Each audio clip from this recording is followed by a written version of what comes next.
Hello everyone. तो आज रहने वाली है हमारी रीजनिंग की क्लास नंबर 16 और टॉपिक हमारा रहेगा क्रिटिकल रीजनिंग। ठीक है, अब क्रिटिकल रीजनिंग क्या है इसको पहले थोड़ा सा हम समझते हैं। सो स्टूडेंट्स, क्रिटिकल रीजनिंग में क्या होता है, इसको इसके नाम से ही आप थोड़ा सा पहचान पा रहे होंगे। किसी चीज़ को क्रिटिकली समझना मतलब किसी चीज़ को बहुत ही डीपली, ठीक है, बहुत ही डीपली सोचना। आप क्या बोलोगे कि किसी चीज़ को बहुत ही डीपली सोचने को हम क्या बोलते हैं, क्रिटिकली सोचना।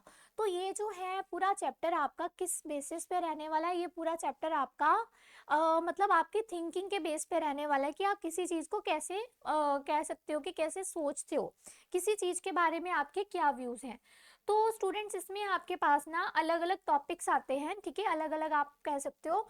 लाइक इसमें सबसे पहले आएगा statement and course of action रहता है आपके पास ये, ठीक है, यहाँ पे आएगा statement and course of action रहेगा। उसके अलावा इसमें आता है statement and conclusion, statement and conclusion. उसके अलावा इसमें रहेगा statement and assumption, statement and assumption रहने वाला है इसमें।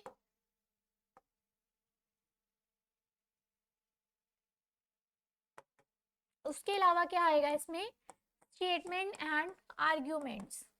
ठीक है, तो ये सारे के सारे हमने इसमें करने हैं कवर। तो सभी हम डिटेल में पढ़ेंगे, एक एक करके करके पढ़ेंगे कि किसका क्या मीनिंग इसमें रहने वाला है। ठीक है, तो सबसे पहले अगर हम बात करते हैं फर्स्ट टॉपिक की, उसका नाम क्या है, statement and course of action. Now what is the meaning of course of action, पहले उसको समझो। तो होता क्या है स्टूडेंट्स, यहाँ पे आपको पहले स्टेटमेंट को अच्छे से पढ़ना है। स्टेटमेंट में आपने ये देखना है कि किस प्रॉब्लम के बारे में बात हो रही है, यहाँ पे क्या प्रॉब्लम है, क्या इशू है, ठीक है, उसके बारे में आपने देखना है क्या प्रॉब्लम है, क्या इशू है। फिर कोर्स ऑफ एक्शन क्या रहेगा कि अब आप उसका सोल्यूशन कैसे कर सकते हो, अब आप उसका सोल्यूशन कैसे कर सकते हो, उसको हम बोलेंगे कि यही उसका कोर्स ऑफ एक्शन है। ठीक है, तो इस चीज का आपने ध्यान रखना है थोड़ा सा। ठीक है, अब देखो जरा ध्यान से, अगर हम नेक्स्ट देखें, क्वेश्चंस को ध्यान से देखेंगे। फर्स्ट क्वेश्चन आप लोगों के सामने है ये आपको स्टेटमेंट गिवन है, स्टेटमेंट को पढ़ेंगे कि इसमें क्या प्रॉब्लम है, फिर उसके कोर्स ऑफ एक्शन देखेंगे। तो जब भी आपने इसके बारे में मतलब कभी भी ये चैप्टर्स करने हैं, आपने एक न्यूट्रल पर्सन की तरह सोचना है। मतलब जो भी आपके पॉइंट ऑफ व्यू होने चाहिए, वो ऐसा नहीं कि सिर्फ अपने अकॉर्डिंग ही नहीं सोचना है, आपने एज अ न्यूट्रल पर्सन सोचना है। ठीक है, तो सबसे पहले उसने क्या लिखा हुआ है कि researchers are feeling agitated as library is not equipped to provide the right information to right users at right time in the required format। तो क्या कह रहे हैं, कहते हैं कि जो रिसर्चर्स हैं उन्होंने ये क्लेम करा है कि लाइब्रेरीज में राइट यूजर्स को राइट टाइम पे राइट इंफॉर्मेशन नहीं मिल पा रही, जबकि वो इस चीज़ के लिए प्रॉपरली अवेयर हैं, जबकि वो इस चीज़ के लिए प्रॉपरली अवेयर है। तो यहाँ फिर उसका कोर्स ऑफ एक्शन क्या हो सकता है, अब हमें पता है कि उनको प्रॉब्लम ये आ रही है कि उनको इन्फॉर्मेशन जो है वो अच्छे से नहीं मिल पा रही। अब उसके लिए हम क्या कर सकते हैं, तो पहले तो उन्होंने ये लिखा हुआ है कि जितनी भी इंफॉर्मेशन है लाइब्रेरीज में उसको क्या कर दो, कंप्यूटराइज कर दो। ठीक है, उसको कंप्यूटराइज कर दो। ऑब्वियसली देखो, वैसे हम जाते हैं नॉर्मली पूछते हैं कि बताओ ये बुक कहाँ पे है, वो हमें बताते हैं। ठीक है, जो भी उनके रजिस्टर्स होते हैं उसमें से देख के बताते हैं, और उस प्रोसेस में थोड़ा लगता है टाइम। बट अगर कंप्यूटराइज हो जाएगी, वो सीधा बुक का नाम डालेंगे, सर्च करेंगे, पता चल जाएगा बुक कहाँ पे पड़ी हुई है, तो फास्ट हो जाएगा थोड़ा प्रोसेस। दूसरा क्या लिखा है कि लाइब्रेरी जो स्टाफ है ना लाइब्रेरी का, वो कंप्यूटर ऑपरेशंस में ट्रेंड होना चाहिए। अब देखो ना, फर्स्ट में जैसे लिखा हुआ है कि सर्विस फास्ट कर दो, मतलब कंप्यूटराइज करके, कंप्यूटराइज हमने कर दिया, लेकिन जो स्टाफ है उसको वो ऑपरेट ही नहीं करना आता तो फायदा नहीं है। तो हमें ये दोनों ही फॉलो मतलब होते हुए दिखने चाहिए। अगर ये दोनों ही चलेंगे, मतलब दोनों ही अगर फुलफिल होंगे तो ही इसका सोल्यूशन हो पाएगा।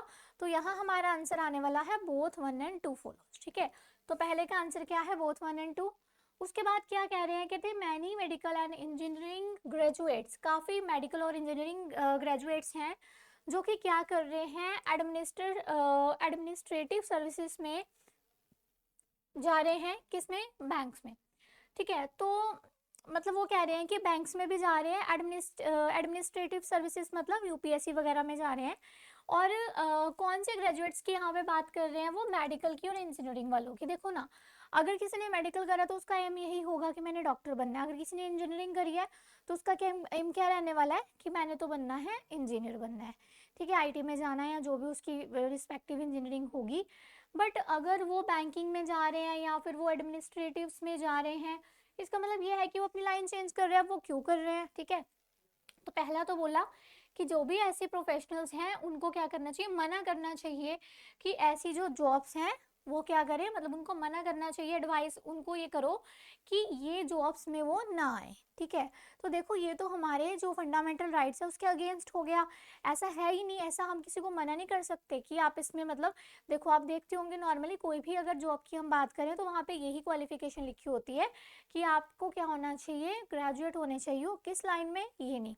हाँ कुछ कुछ जॉब्स ऐसी होती हैं जिसमें पर्टिकुलर होता है, बट वो फिर काम भी वैसा होता है कि उसी लाइन का वो काम होता है, इसलिए बोला जाता है कि ग्रेजुएशन इसमें ही चाहिए। बट नॉर्मली अगर मैं कोई बैंक का पेपर दे रही हूँ लाइक क्लर्क पीओ का, तो मुझे सिर्फ ग्रेजुएशन चाहिए होती है, तो इसलिए वो हमारे फंडामेंटल राइट के अगेंस्ट हो जाएगा, तो ये तो हो गया गलत। दूसरा क्या लिखा हुआ है, कहते हैं गवर्नमेंट को क्या करना चाहिए, एक कमेटी अपॉइंट करनी चाहिए जो कि इन प्रोफेशनल्स की बात सुने और उनकी प्रॉब्लम समझे कि क्यों वो ऐसा कर रहे हैं, ठीक है।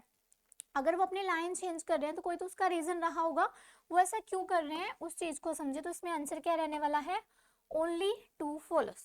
इसका आंसर क्या आ जाएगा, ओनली टू फॉलोस। उसके बाद देखो जरा नेक्स्ट क्या दिया हुआ है हमें, यहाँ पे ये जो है थर्ड में आके चेंज हो रहा है, तो हम चेक करेंगे क्या बन सकता है इसका आंसर।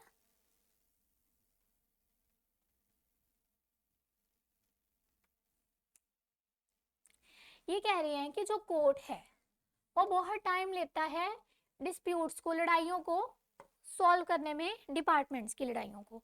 तो पहले उसने बोला कि जो कोर्ट्स हैं उनको क्या करना चाहिए, ऑर्डर करना चाहिए कि स्पीड अप करो मैटर्स को, ठीक है। अगर कोर्ट ने ऑर्डर कर दिया तो जो भी लॉयर्स वगैरह होंगे उस केस को लड़ रहे होंगे, जब कोर्ट ने ऑर्डर कर दिया कि जल्दी इसको निपटाओ तो वो जल्दी करेंगे। दूसरा क्या है कि स्पेशल पावर क्या करो, ऑफिसर्स को ही दे दो कि वो अपने ही डिपार्टमेंट में उस केस को हैंडल कर ले। अब इसका क्या मतलब है, जैसे मान लो दो डिपार्टमेंट्स में लड़ाई होगी है, ठीक है, दो डिपार्टमेंट्स में लड़ाई हुई है, उसके जो मतलब ऑफिसर्स है ना उनको ही आप इतनी पावर दे दो कि वो आपस में ही क्या करें कि अपने जो झगड़े हैं उनको सुलझा ले। तो ये भी ठीक है ना फिर, तो दोनों ही ठीक है, तो दोनों ठीक है, इसका मतलब इसका क्या हो जाएगा, बोथ 1 and 2। नेक्स्ट आपके पास आगे कहते large number of people in ward X in of the city are diagnosed to be suffering from a fatal malaria type.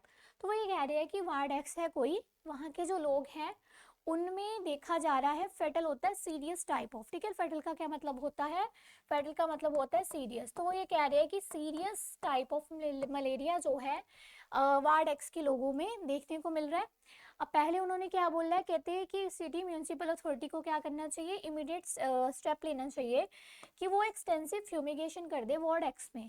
Extensive fumigation का मतलब क्या होता है, आपने देखा होगा कि गलियों में धुएं वाली गाड़ियां आती हैं जिसमें कि मतलब मच्छर मारने वाली दवाइयाँ होती हैं, है ना।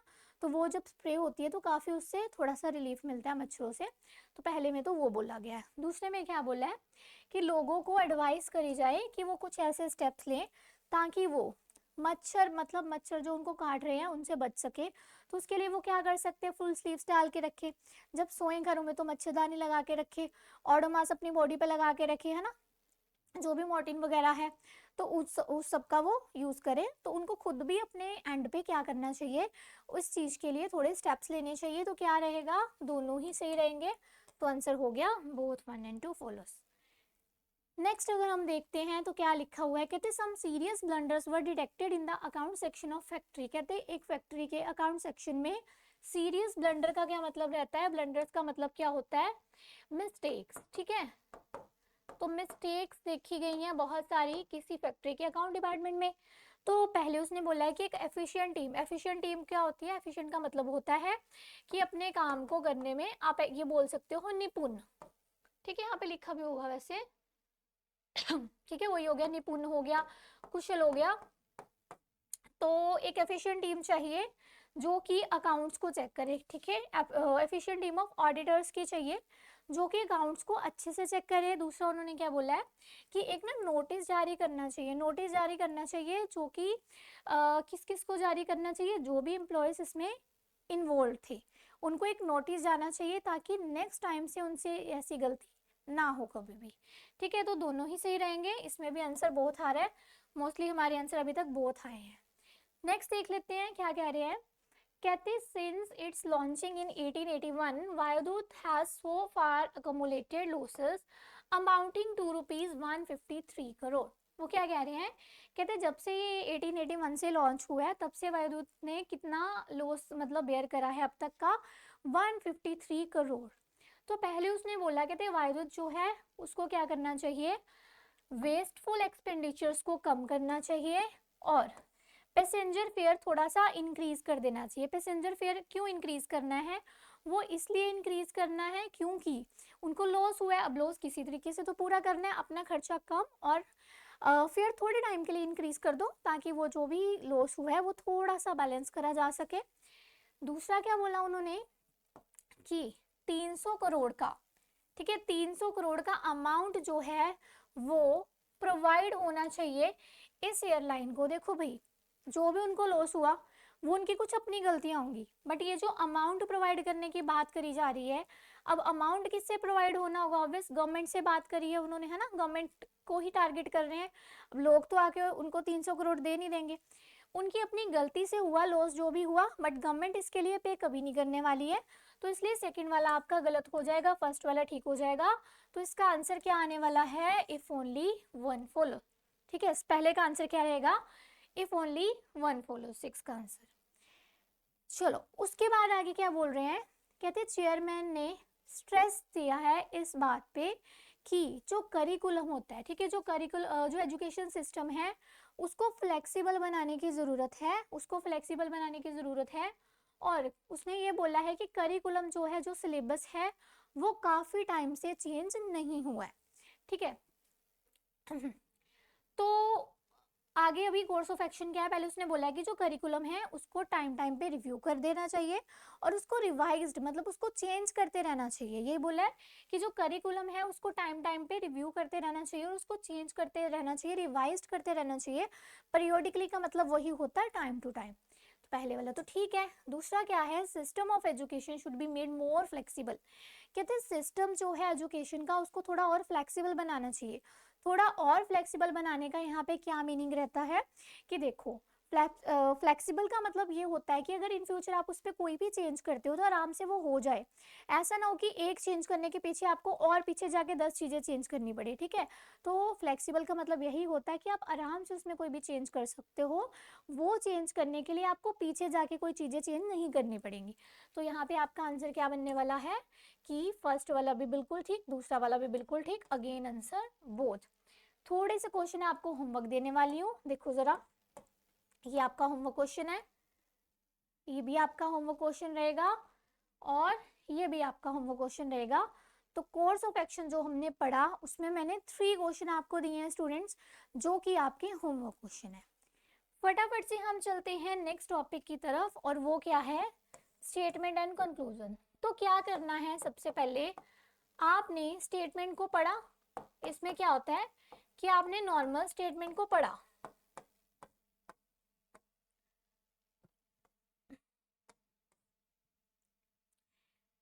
पढ़ने के बाद उसके क्या रिजल्ट निकले, उसका रिजल्ट क्या है उसको ही हम क्या बोलते हैं, कंक्लूजन बोलते हैं। कि पढ़ने के बाद आपको उसमें क्या समझ आया उसको ही हम उसकी कंक्लूजन बोलते हैं। ठीक है, स्टेटमेंट को समझा, ये बोल सकते हो कि स्टेटमेंट को समझा, समझने के बाद आपको क्या रिजल्ट देखने को मिल रहा है उसको ही हम क्या बोलते हैं, कंक्लूजन बोलते हैं। जैसे कि ये देखो, उसने बोला फॉर्चून फेवर्स द ब्रेव, किस्मत भी बहादुरों का साथ देती है। क्या बोला, किस्मत भी बहादुरों का साथ देती है। तो इसमें कंक्लूजन्स क्या है, कहते हैं रिस्क जो है वो नेसेसरी है सक्सेस के लिए। बिल्कुल ठीक बात है ना। अगर इससे ऊपर से पढ़े तो बात तो यही है कि किस्मत भी बहादुरों का साथ देती है, मतलब आपको एक टाइम पे रिस्क लेना ही पड़ता है। अगर आपको सक्सेस चाहिए तो आपको रिस्क तो लेना ही पड़ेगा, जब तक आप रिस्क नहीं लोगे सक्सेस नहीं मिलेगी। दूसरा क्या है, कहते हैं जो कोवर्ड होते हैं, जो कि कायर होते हैं, वो अपनी डेथ से पहले ही बहुत बार मर जाते हैं। तो पहली बात तो ये है कि 95% ऐसा होता है कि अगर आपको स्टेटमेंट में कुछ भी नेगेटिव नहीं बोला तो कंक्लूजन काफ़ी टाइम नेगेटिव गलत हो जाती है। ठीक है, तो ये नेगेटिव सेंस शो कर रही है तो ये तो वैसे ही गलत हो जाएगी। तो पहला ठीक होगा कि बिल्कुल किस्मत अगर बहादुरों का साथ देती है, इसका मतलब ये है कि रिस्क जो है वो लेने नेसेसरी है। ठीक है, तो आपका आंसर इसमें क्या बन जाएगा, इफ ओनली वन फॉलोस। ठीक है, इसका आंसर क्या आएगा, इफ ओनली वन फॉलोस। दूसरा इसमें हम क्या देखेंगे, कहते हैं जो गवर्नमेंट है वो क्या करेगी, डीजल की पॉलिसी को रिव्यू करेगी। गवर्नमेंट जो है डीजल की पॉलिसी को रिव्यू करेगी और फिर उसके बाद क्या करेगी, ये देखो उसने बोला था government will review the present policy of diesel price in view of further spurt in the international oil prices. उसने बोला है कि ऑयल के प्राइसेस तो ऑलरेडी उसने बढ़ा दिए, अब वो डीजल की पॉलिसी को देखेगी। ठीक है, ऑयल की ऑलरेडी बढ़ चुकी है, अब डीजल की पॉलिसी को देखना है। तो दो ही चीज मतलब तीन चीजें पॉसिबल हैं, या तो कम कर देगी प्राइस, या फिर प्राइस बढ़ा देगी, या फिर उनको सेम रखेगी। तीन चीजें हो सकती हैं, है ना।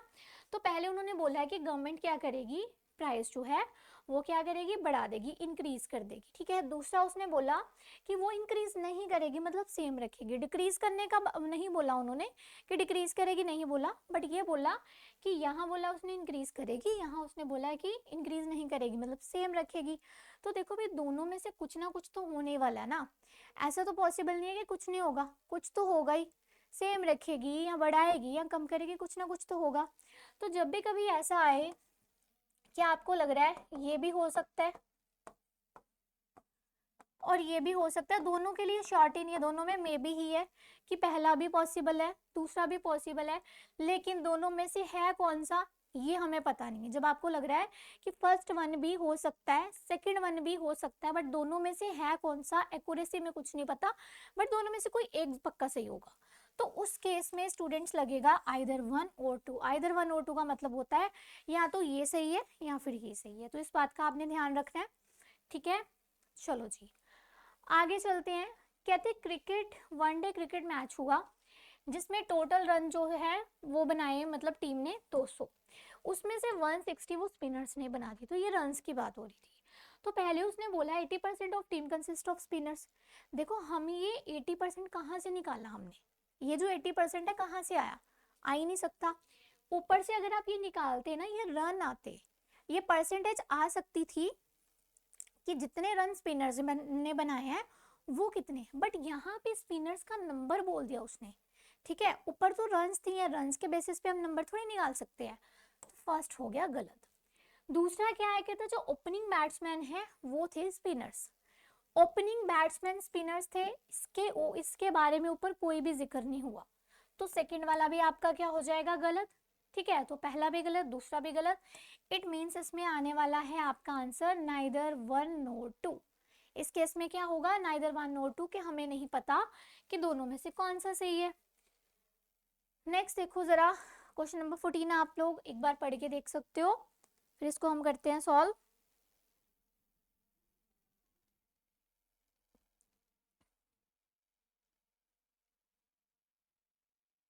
क्या बोल रहे हैं, कहते हैं government has spoiled many top ranking financial institution by appointing bureaucrats as directors of this institutions.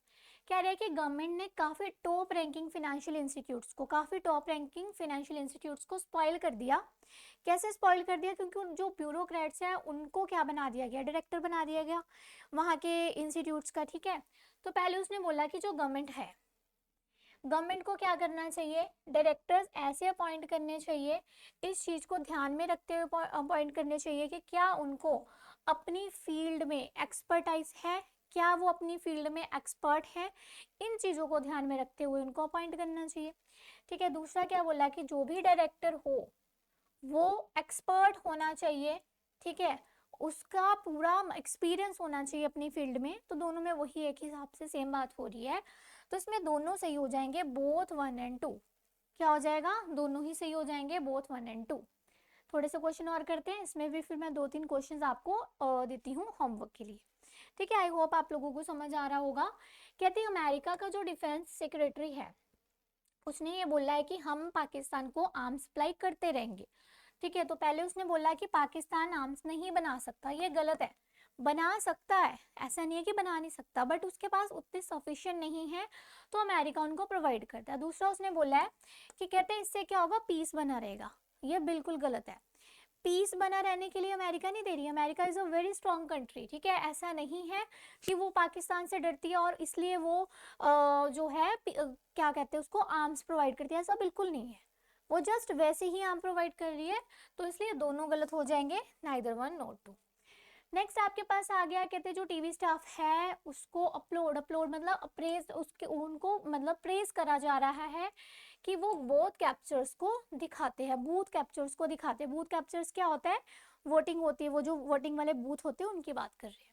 तो पहले उसने बोला कहते जो टीवी है उनका एम ये होता है कि चीज़ों को चीज़ों का जो ट्रू पर्सपेक्टिव है वो दिखाया जाए, तो बिल्कुल ठीक हो रही है यहाँ पे बात।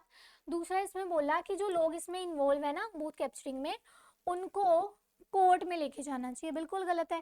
एक तरफ आप उनको अपलोड कर रहे हो, एक तरफ आप उनकी प्रेस कर रहे हो, एक जगह आप कह रहे हो कि उनको कोर्ट में लेके जाना चाहिए, तो सेकंड गलत हो जाएगा ना, तो पहला आपका ठीक हो जाएगा, ठीक है। Population increase coupled with depleting resources is going to be scenario of many developing countries in days to come. कहते कि क्या हो रहा है, पॉपुलेशन इंक्रीज हो जाएगी, रिसोर्स कम हो जाएंगे, ये सिनेरियो बहुत सारी डेवलपिंग कंट्रीज में आने वाला है। तो पहले उसने क्या बोला कि जो पॉपुलेशन है डेवलपिंग कंट्रीज की will not continue in the future, अभी उसने बोला कि हो जाएगी, ठीक है, यहाँ वो बोल रहा है नहीं होगी, तो ये तो फिर कॉन्ट्रोवर्शियल हो गया, तो इसलिए गलत हो गया। दूसरा क्या है, कहता ये बहुत डिफिकल्ट हो जाएगा गवर्नमेंट के लिए, डेवलपिंग कंट्री की गवर्नमेंट के लिए अपने जितने भी उनके मतलब कह लो कि पॉपुलेशन उनकी है उसको decent quality of life provide करना है, क्योंकि देखो ना रिसोर्सेज कम हो गए, पॉपुलेशन इंक्रीज होगी, तो क्वालिटी ऑफ लाइफ तो नहीं मिल पाएगी ना फिर उनको, तो इसलिए आपका क्या हो जाएगा, सेकंड वाला ठीक हो जाएगा। तो इसका आंसर रहने वाला है if only two follows, second सिर्फ ठीक हो जाएगा। नेक्स्ट देख सकते हो आप, कहते मैन जो है वो क्या होना चाहिए, man must be wise to be a good wrangler, ठीक है। कहते जो मैन है वो क्या होना चाहिए, बुद्धिमान होना चाहिए, क्या बनने के लिए, रेंगलर बनने के लिए। और good wrangler are talkative and boring, but कहते जो गुड रेंगलर्स होते हैं वो बातों नहीं होते हैं, बातें करने वाले होते हैं और वो बोरिंग होते हैं। तो सबसे पहले उन्होंने बोला कि all wise person are boring, ठीक है, ऐसी तो ऊपर कोई बात नहीं, उसने नॉर्मल बोला है कि जो वाइज है मतलब a man must be wise, कहते हैं वाइज होना चाहिए अगर उसको गुड रेंगलर होना है, लेकिन सारे वाइज जो है वो बोरिंग होते हैं, ऐसी तो कोई बात नहीं हुई थी। नॉर्मल उसने बोला था कि जो गुड रेंगलर होते हैं वो मोस्टली बोरिंग होते हैं, लेकिन सारे वाइज बोरिंग होते हैं, ऐसा कुछ नहीं बोला। और उसने बोला कि सारे वाइज जो है वो गुड रेंगलर होते हैं, ऐसी बात नहीं, उसने बोला कि वाइज होना पड़ेगा गुड रेंगलर बनने के लिए, लेकिन सारे वाइज गुड रेंगलर हो ऐसा भी नहीं है। तो यहाँ पे भी आपका क्या हो जाएगा, नाइदर वन नॉट टू, ठीक है। तो ये कुछ क्वेश्चन मैं आपको होमवर्क के दे रही हूँ, सिर्फ 2 क्वेश्चंस हैं। उसके बाद हमारा नेक्स्ट टॉपिक आ रहा है स्टेटमेंट एंड आर्गुमेंट। आर्गुमेंट का क्या मतलब होता है, एक हिसाब से डिबेट। अब डिबेट जो है वो फेवर में भी हो सकती है और वो अगेंस्ट भी हो सकती है, तो हमने बस ये देखना है, फेवर में भी हो सकती है अगेंस्ट भी हो सकती है, हमने बस ये देखना है कि इनमें स्ट्रॉन्ग क्या है, ठीक है।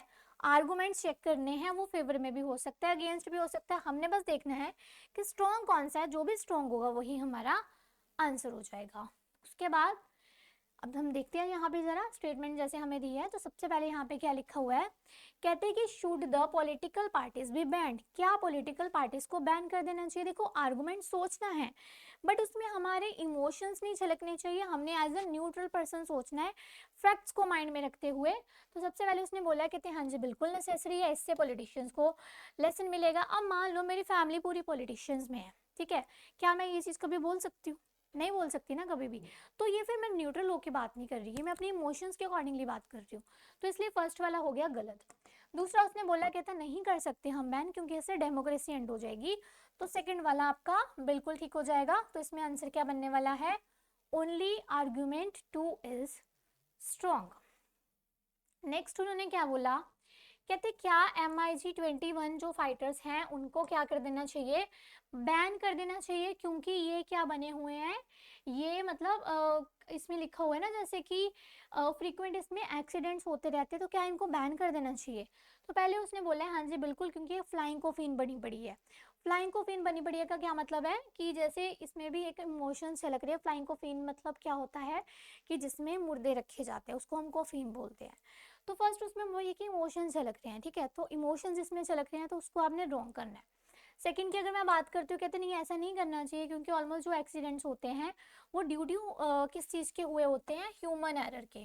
ठीक है, वो क्यों हुए होते हैं, ह्यूमन एरर के कारण हुए होते हैं। क्योंकि देखो अगर एक्सीडेंट्स हो रहे हैं तो मे बी हो सकता है मशीनरी में कोई दिक्कत हो या फिर जो चलाने वाला है उसमें कोई दिक्कत हो। ठीक है, इसका मतलब ये नहीं कि आप बैन कर दोगे, वैसे अभी बैन हो चुका है लेकिन ये पहले का बना हुआ है, जब बैन नहीं था तो हमने उसी अकॉर्डिंग सोचा।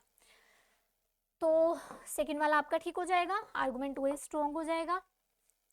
नेक्स्ट देखेंगे, कहते क्या कॉलेजेस में ये जो हमारे पास मोबाइल फ़ोन्स होते हैं इनको बैन होना चाहिए। तो फर्स्ट उन्होंने बोला है, कहते नहीं ऐसा नहीं करना चाहिए क्योंकि हमें इनकी पूरा दिन ज़रूरत होती है। देखो मैं मानती हूँ कि काफ़ी ज़रूरत होती है लेकिन पूरा दिन नहीं होती। अगर आप कॉलेज में 4-5 घंटे फ़ोन नहीं नहीं भी यूज़ करोगे तो कोई बात नहीं, आप वहाँ पे पढ़ने जा रहे हो। आप एग्ज़ाम देने जाते हो तब भी तो 3 घंटे फ़ोन नहीं यूज़ करते हो ना। आप कोई भी गवर्नमेंट एग्ज़ाम देने जाते हो तब भी तो सबमिट होते हैं ना। तो ऐसी बात नहीं है, तो अगर कॉलेज कैंपस में बैन हो जाए तो कोई दिक्कत नहीं है। बाकी हाँ, अगर कोई अर्जेंट कॉल आ रही है जब आपकी ब्रेक हो रही है तब आप जाके चेक कर सकते हो, बट ऐसा नहीं है कि पूरा दिन आपको चाहिए। तो इसलिए फर्स्ट वाला गलत। दूसरा क्या है, कहते हैं हाँ जी बिल्कुल, क्योंकि इससे क्या होता है कि जो स्टूडेंट्स हैं वो थोड़े से डिस्ट्रैक्ट हो जाते हैं, उनकी स्टडी जो है डिस्ट्रैक्ट हो जाती है। तो इसलिए आपका सेकेंड वाला आर्गूमेंट बिल्कुल ठीक हो जाएगा। नेक्स्ट करेंगे, कहते क्या इंडिया को एफर्ट्स करने चाहिए किस चीज़ के लिए, सोलर एनर्जी को बचाने के लिए। तो सोलर एनर्जी को बचाने के लिए क्या इंडिया को मतलब एफर्ट्स करने चाहिए। तो फर्स्ट उसने बोला है, कहते बिल्कुल, क्योंकि इस टाइम पे जो हमारे रिसोर्सेज है वो धीरे धीरे ख़त्म हो रहे हैं, तो इन फ्यूचर हमें रिसोर्सेज चाहिए। तो अगर हम सोलर एनर्जी अभी से प्रोड्यूस करना शुरू करेंगे तो वो बहुत काम आने वाली है हमारे। तो सेकेंड, फर्स्ट तो ठीक हो जाएगा। दूसरा उसने क्या बोला, दूसरा गलत होगा क्योंकि उसने बोला कि अगर हम सोलर एनर्जी ये प्रोड्यूस करना चाहते हैं तो ये बहुत ज़्यादा क्या है, एक्सपेंसिव है, इसमें बहुत ज़्यादा कैपिटल चाहिए, जो कैपिटल चाहिए, पूंजी चाहिए, जो कि हमारे पास नहीं है। ऐसी बात नहीं है, देखो पूंजी है लेकिन कैपिटल है, लेकिन ये है कि हमें उसको लगाना किसमें ये भी डिपेंड करता है ना। तो ये तो बहुत ज़रूरी चीज़ है, ये तो बेसिक एमिनिटीज़ है जिसमें हमने लगाना है, तो इसमें तो हम लगा ही सकते हैं ना। तो हमारा आंसर क्या हो जाएगा, if only one is strong. ये रहेगा आपका एक क्वेश्चन होमवर्क। उसके बाद आपके पास आ जाएगा अजम्पशन। अजम्पशन का मतलब क्या होता है, मे बी ट्रू और मे बी रॉन्ग, सही भी हो सकती है और गलत भी हो सकती है। ठीक है, श्योरिटी हमें इसके बारे में नहीं है, बस ये है कि स्टेटमेंट को पढ़ते हुए ही अजम्पशन बनानी है, रिलेट भी करनी चाहिए, ऐसा ना हो कि रिलेट ही ना करे। तो फर्स्ट उसने बोला, कहते रिपीट करो अपनी एड। ठीक है, संडे को अपनी ऐड रिपीट करवाओ, ये उसका प्राइस बता दिया। ये भी एक ऐड ही थी, ये भी एक ऐड ही आई हुई न्यूज़पेपर पे कि आप अपनी ऐड को रिपीट करवाना चाहते हो, कितने पैसे लगेंगे। तो पहले उसने बोला है, कहते कि लोग जो है ना वो जीरो कॉस्ट पे करवाना चाहते हैं अपनी ऐड रिपीट, नहीं पता हमें इसके बारे में। अगर उसने वहाँ पे मेंशन करा है कॉस्ट तो ऑब्वियसली कॉस्ट पे ही होती होगी चीज़। तो फर्स्ट तो गलत हो गया, ऊपर इसके बारे में बात ही नहीं हुई।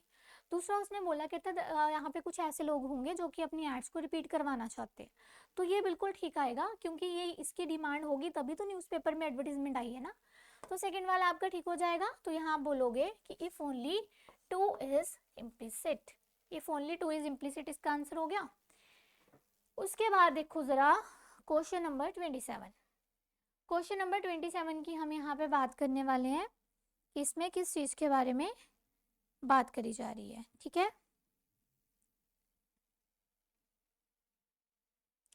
वो कह रहे हैं कि पॉलिसीज और प्रोग्राम्स जो चलाए जा रहे हैं, सेमिनार्स चलाए जा रहे हैं, कहते हैं उससे वुमेन का स्टेटस नहीं चेंज होने वाला, एटीट्यूड में चेंज करना पड़ेगा। ठीक है, जो वर्किंग वुमेन के प्रति समाज का एटीट्यूड है उसमें चेंज लेके आना पड़ेगा। तो फर्स्ट उसने बोला है, कहते हैं ये पॉसिबल है कि एटीट्यूड में चेंज लाया जा सके सोसाइटी के टुवर्ड्स द वर्किंग वुमेन, बिल्कुल पॉसिबल है, क्यों पॉसिबल नहीं है। सेकंड उसने बोला है, कहते status of working women is not satisfactory, देखो वुमेन का स्टेटस अच्छा नहीं है, तभी उसने ये बोला ना कि इसको सही करा जाए, अगर सही होता तो वो क्यों बोलता। तो इसका आंसर क्या हो जाएगा, बोथ 1 and 2 आर इम्प्लिसिट। अगला क्या बोला गया, कहते हैं जो होम सेक्रेटरी है ऑफिशियल, उसने बोला है ऑफिशियल्स को कि ये जो भी र्यूमर्स फैल रही है, अफवाहें फैल रही है, मैसेजेस फैल रहे हैं जो कि अनरेस्ट क्रिएट कर रहे हैं, साइबर क्राइम से क्रिएट कर रहे हैं और अदर एक्टिविटीज जो है वो, इससे क्या हो रहा है, नेशनल सिक्योरिटी को हार्म पहुंच रहा है। ठीक है, तो बेसिकली इसमें बात किस चीज़ की करी गई है, बेसिकली इसमें बात करी गई है र्यूमर्स की, मैसेजेस की, जिससे कि साइबर क्राइम्स वगैरह डिस्टर्बेंस जो है वो नेशनल लेवल पे फैल रही है।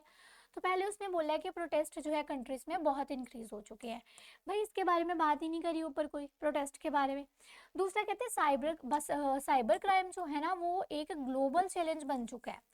ऑनलाइन थेफ्ट के बारे में ना ऊपर कोई बात करी ऑनलाइन थेफ्ट की, साइबर क्राइम की बात जरूर करी थी, लेकिन इन्होंने ना सिर्फ साइबर क्राइम को एक हाईलाइट कर दिया, जबकि ऊपर बात करी गई है र्यूमर्स के बारे में, मैसेजेस के बारे में, बट ऊपर ऐसा कुछ नहीं बोला हुआ उन्होंने कि साइबर क्राइम को आप हाईलाइट करो, तो इन्होंने हाईलाइट कर दिया, इसलिए दोनों गलत हो जाएंगे। इसका आंसर क्या रहेगा, नाइदर 1 नॉर 2। एक लास्ट क्वेश्चन करूंगी और फिर एक क्वेश्चन मैं आपको देने वाली हूँ होमवर्क। ठीक है जी। देखो क्या बोल रहे हैं, कहते जो फिनांस मिनिस्ट्री है उसने रेस्ट्रिक्शन नोटिफिकेशन निकाली है कि जितने भी पब्लिक और प्राइवेट सेक्टर्स बैंक हैं, मनी फिलिंग करते हैं जो अपने एटीएम्स में प्राइवेट एजेंसीज के द्वारा, उस पर अभी के लिए रोक लगा दी गई।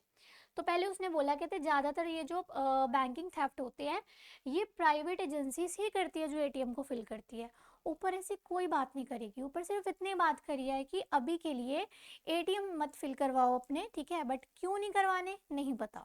फिर उसने बोला कि ये बहुत स्ट्रगल वाली बात है इतने लार्ज अमाउंट को हैंडल करना बाय द बैंक या फिर किसी प्राइवेट एजेंसीज के द्वारा, तो ऐसी भी कोई बात नहीं करेगी है, दोनों में से कोई भी ऐसी बात नहीं हुई है, तो इसलिए हमारा इसमें क्या रहेगा, नाइदर 1 नॉर 2। कहते हैं ना पहला सही ना दूसरा सही। एक लास्ट क्वेश्चन ये रहेगा स्टूडेंट आपका होमवर्क। तो ये हमारा आज का चैप्टर था जिसका नाम था क्रिटिकल रीजनिंग, जिसमें 4 टॉपिक्स आ रहे थे और चारों के चार हमने कर लिए cover. Okay class, I hope आप लोगों को समझ आया होगा। इसके क्वेश्चंस आप लोगों को प्रोवाइड कर दिए जाएंगे टेलीग्राम चैनल पे। Thank you so much everyone.